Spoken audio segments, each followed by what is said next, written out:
ಪ್ರತಿಯೊಂದು ಅವತಾರವು ಆಳವಾದ ಬುದ್ಧಿವಂತಿಕೆ ಮತ್ತು ದೈವಿಕ ಶಕ್ತಿಯಿಂದ ತುಂಬಿದ ವಿಶಿಷ್ಟ ಕಥೆಯನ್ನು ಹೊಂದಿದೆ.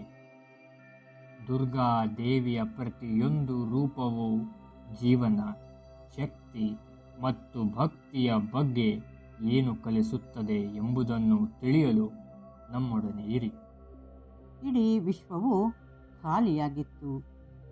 ಎಲ್ಲೆಡೆ ಕತ್ತಲೆಯು ಮೇಲುಗೈ ಸಾಧಿಸಿತ್ತು. ಆಗ ಇದ್ದಕ್ಕಿದ್ದಂತೆ ದೈವಿಕ ಬೆಳಕಿನ ಕಿರಣವು ಕಾಣಿಸಿಕೊಂಡಿತು ಮತ್ತು ನಿಧಾನವಾಗಿ ಎಲ್ಲವನ್ನೂ ಬೆಳಗಿಸಿತು. ಆ ದೈವಿಕ ಬೆಳಕು ಯಾವ ರೂಪ ಪಡೆಯಿತು? ಬ್ರಹ್ಮಾಂಡದ ಮೊದಲ ಜೀವಿ ಯಾರು ಎಂಬ ಎಲ್ಲ ಪ್ರಶ್ನೆಗಳಿಗೂ ಉತ್ತರ ಈಗ ತಿಳಿಯೋಣ ಬನ್ನಿ. ನಿಮಗೆ ಗೊತ್ತಾ, ಈ ಬ್ರಹ್ಮಾಂಡವನ್ನು ಒಂದೇ ಒಂದು ನಗುವಿನಿಂದ ಸೃಷ್ಟಿ ಮಾಡಲಾಯಿತು ಅಂತ? ಬ್ರಹ್ಮಾಂಡವನ್ನು ರೂಪಿಸಿದ ದೇವಿಯ ರಹಸ್ಯವನ್ನು ಈಗ ನೋಡೋಣ. ನಮಸ್ಕಾರ ಸ್ನೇಹಿತರೆ. ನವರಾತ್ರಿಯ 4ನೇ ದಿನ ದುರ್ಗೆಯ ಅವತಾರವಾದ ಕೂಷ್ಮಾಂಡ ದೇವಿಯನ್ನು ಪೂಜಿಸುತ್ತೇವೆ. ಈ ದೇವಿಯು ಮಂದ ಮಧುರ ನಗುವಿನಿಂದ ಬ್ರಹ್ಮಾಂಡದ ಸೃಷ್ಟಿಗೆ ಕಾರಣವಾಗುತ್ತಾಳೆ. ಆದ್ದರಿಂದ ಈ ದೇವತೆಗೆ ಕೂಷ್ಮಾಂಡಾದೇವಿ ಎಂಬ ಹೆಸರು ಬಂದಿದೆ. ಸೃಷ್ಟಿಯ ಆದಿ ಅಥವಾ ಆರಂಭವು ಈಕೆಯಿಂದ ಆದ ಕಾರಣ ಈಕೆಗೆ ಆದಿಶಕ್ತಿ ಎಂಬ ಹೆಸರು ಬಂದಿದೆ. ಅವಳು ಸೂರ್ಯ, ಗ್ರಹಗಳು, ನಕ್ಷತ್ರಗಳು ಮತ್ತು ಇಡೀ ಬ್ರಹ್ಮಾಂಡವನ್ನೇ ಸೃಷ್ಟಿಸಿದಳು. ಆದರೆ ಈ ಕಥೆ ಸೃಷ್ಟಿಯೊಂದಿಗೆ ಕೊನೆಗೊಳ್ಳುವುದಿಲ್ಲ. ದೈವಿಕ ಉದ್ದೇಶದೊಂದಿಗೆ ಅವಳು 3 ಶಕ್ತಿಶಾಲಿ ಜೀವಿಗಳನ್ನು ರೂಪಿಸುತ್ತಾಳೆ. ಪ್ರತಿಯೊಂದು ಬ್ರಹ್ಮಾಂಡದ ಭವಿಷ್ಯವನ್ನು ರೂಪಿಸಲು ನಿಶ್ಚಯಿಸಲ್ಪಟ್ಟಿದೆ. ಅವರು ನಮ್ಮ ಬ್ರಹ್ಮಾಂಡದ ಮೊದಲ ಜೀವಿಗಳು. ಮಹಾಲಕ್ಷ್ಮಿ ಎಂಬ ಮೊದಲನೆಯ ರೂಪವನ್ನು ಸೃಷ್ಟಿಸಲು ಅವಳು ತನ್ನ ಹಣೆಯ ಮೇಲೆ ಕೇಂದ್ರ ಕಣ್ಣನ್ನು ಬಳಸಿದಳು. ಎರಡನೆಯ ರೂಪವನ್ನು ಅವಳ ಎಡಗಣ್ಣಿನಿಂದ ರಚಿಸಲಾಯಿತು ಮತ್ತು ಅದನ್ನು ಮಹಾಕಾಳಿ ಎಂದು ಹೆಸರಿಸಲಾಯಿತು. ಅಂತಿಮವಾಗಿ ಅವಳು ತನ್ನ ಬಲಗಣ್ಣನ್ನು ಬಳಸಿ ಮಹಾ ಸರಸ್ವತಿ, ನಗುತ್ತಿರುವ ಮತ್ತು ಕೃಪೆಯ ರೂಪವನ್ನು ಸೃಷ್ಟಿಸಿದಳು. ಅದಾದ ನಂತರ ಮಹಾಕಾಳಿಯ ದೇಹವು ಒಂದು ಗಂಡು ಮತ್ತು ಹೆಣ್ಣು ಮಗುವಿಗೆ ಜನ್ಮ ನೀಡಿತು. ಗಂಡಿಗೆ ಶಿವ ಮತ್ತು ಹೆಣ್ಣಿಗೆ ಸರಸ್ವತಿ ಎಂಬ ಹೆಸರಿಡಲಾಯಿತು. ಹಾಗೆಯೇ ಮಹಾಲಕ್ಷ್ಮಿಯು ಗಂಡು ಬ್ರಹ್ಮ ಮತ್ತು ಹೆಣ್ಣು ಲಕ್ಷ್ಮಿಗೆ ಜನ್ಮ ನೀಡಿದಳು. ತಾಯಿ ಕೂಷ್ಮಾಂಡ ಮಹಾ ಸರಸ್ವತಿಯತ್ತ ದೃಷ್ಟಿ ಹಾಯಿಸಿದಳು. ನಂತರ ಅವಳು ಗಂಡು ಮತ್ತು ಹೆಣ್ಣಿಗೆ ಜನ್ಮ ನೀಡಿದಳು.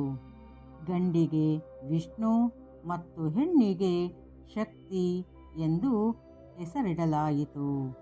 ನಂತರ ತಾಯಿ ಕೂಷ್ಮಾಂಡ ದೇವಿಯು ಸರಸ್ವತಿಯನ್ನು ಬ್ರಹ್ಮನಿಗೆ, ಲಕ್ಷ್ಮಿಯನ್ನು ವಿಷ್ಣುವಿಗೆ ಮತ್ತು ಶಕ್ತಿಯನ್ನು ಶಿವನಿಗೆ ಸಹವರ್ತಿಗಳಾಗಿ ಅರ್ಪಿಸಿದಳು. ತಾಯಿ ಕೂಷ್ಮಾಂಡ ದೇವಿ ಈ 3 ದೈವಿಕ ದೇವತೆಗಳನ್ನು ತನ್ನೊಳಗೆ ಹೀರಿಕೊಳ್ಳುತ್ತಾಳೆ. ಸೂರ್ಯಮಂಡಲದ ಒಳಗಿರುವ ಲೋಕದಲ್ಲಿ ಈಕೆ ಆವಾಸವಾಗಿರುತ್ತಾಳೆ. ಸೂರ್ಯನ ಲೋಕದಲ್ಲಿ ಇರಬಹುದಾದ ಶಕ್ತಿ ಸಾಮರ್ಥ್ಯ ಇರುವುದು ಇವಳಿಗೆ ಮಾತ್ರ. ಈಕೆಯ ಶರೀರದ ಕಾಂತಿಯು ಸೂರ್ಯನ ಕಾಂತಿಗೆ ಸರಿಸಮಾನವಾಗಿರುತ್ತದೆ. ಇವಳ ತೇಜ ಮತ್ತು ಪ್ರಭಾವಕ್ಕೆ ಬೇರೆ ಯಾವುದೇ ದೇವತೆಗಳು ಸರಿಗಟ್ಟಲಾರರು. ಈ ಕಾರಣದಿಂದಲೇ ಈಕೆ ಇರುವ ಕಡೆ ಎಲ್ಲೆಡೆ ಅಭೂತಪೂರ್ವ ತೇಜಸ್ಸು ಇರುತ್ತದೆ. ಅವಳ ಬೆಳಕು ಅಸ್ತಿತ್ವದ ಪ್ರತಿಯೊಂದು ಮೂಲೆಯನ್ನು ಸ್ಪರ್ಶಿಸುತ್ತದೆ, ಉದ್ದಗಲಕ್ಕೂ ವಿಸ್ತರಿಸುತ್ತದೆ. ಬ್ರಹ್ಮಾಂಡವನ್ನು ತನ್ನ ಅಂತ್ಯವಿಲ್ಲದ ತೇಜಸ್ಸಿನಿಂದ ತುಂಬುತ್ತಾಳೆ. ಬ್ರಹ್ಮಾಂಡದ ಎಲ್ಲ ವಸ್ತುಗಳಲ್ಲಿ, ಪ್ರಾಣಿಗಳಲ್ಲಿ ಇರುವ ತೇಜ ಇವಳದೇ ಛಾಯೆಯಾಗಿದೆ. ಈಕೆಗೆ 8 ಭುಜಗಳಿರುತ್ತವೆ. ಆದ್ದರಿಂದ ಈಕೆಯನ್ನು ಅಷ್ಟಭುಜಾದೇವಿ ಎಂದೂ ಕರೆಯುತ್ತಾರೆ. ಇವಳ ಕೈಗಳಲ್ಲಿ ಕ್ರಮಶಃ ಕಮಂಡಲು, ಧನಸ್ಸು, ಬಿಲ್ಲು, ಕಮಲ, ಅಮೃತ ತುಂಬಿದ ಕಳಶ, ಚಕ್ರ, ಗದೆ, ಜಪಮಾಲೆಗಳಿವೆ. ಇವಳ ವಾಹನ ಸಿಂಹವಾಗಿದೆ. ಈಕೆಯನ್ನು ಕೂಷ್ಮಾಂಡಾದೇವಿ ಎಂದು ಕರೆಯಲು ಇನ್ನೊಂದು ಕಾರಣವಿದೆ. ಈಕೆಗೆ ಕುಂಬಳಕಾಯಿ ಎಂದರೆ ಬಲು ಪ್ರಿಯ. ಸಂಸ್ಕೃತ ಭಾಷೆಯಲ್ಲಿ ಕೂಷ್ಮಾಂಡ ಎಂದರೆ ಊದುಕುಂಬಳಕಾಯಿ. ಆದ್ದರಿಂದ ಈ ದೇವಿಗೆ ಊದುಗುಂಬಳಕಾಯಿಯ ಬಲಿ ಎಂದರೆ ಹೆಚ್ಚು ಪ್ರೀತಿ. ಈಕೆಯನ್ನು ಪವಿತ್ರ ಮತ್ತು ಚಂಚಲವಿಲ್ಲದ ಮನಸ್ಸಿನಿಂದ ಪೂಜೆಯನ್ನು ಮಾಡಬೇಕು. ಆಗ ಭಕ್ತರ ರೋಗ ರುಜಿನಗಳನ್ನು ನಾಶ ಮಾಡುತ್ತಾಳೆ. ಹೆಚ್ಚಾಗಿ ಏನನ್ನೂ ಬಯಸದ ಈಕೆ ಕೇವಲ ನಿಷ್ಕಲ್ಮಶ ಮನಸ್ಸು ಮತ್ತು ಭಕ್ತಿಗೆ ಸೋತು ಹೋಗುತ್ತಾಳೆ. ಈಕೆ ಒಲಿದರೆ ಅವರ ಬದುಕಿನಲ್ಲಿ ಯಾವುದೇ ಕಷ್ಟ ನಷ್ಟಗಳು ಸಂಭವಿಸುವುದಿಲ್ಲ. ತಾಯಿ ಕೂಷ್ಮಾಂಡಾದೇವಿಗೆ ತ್ರಿಕಾಲ ಪೂಜೆಯೂ ಶ್ರೇಷ್ಠವಾಗಿದೆ.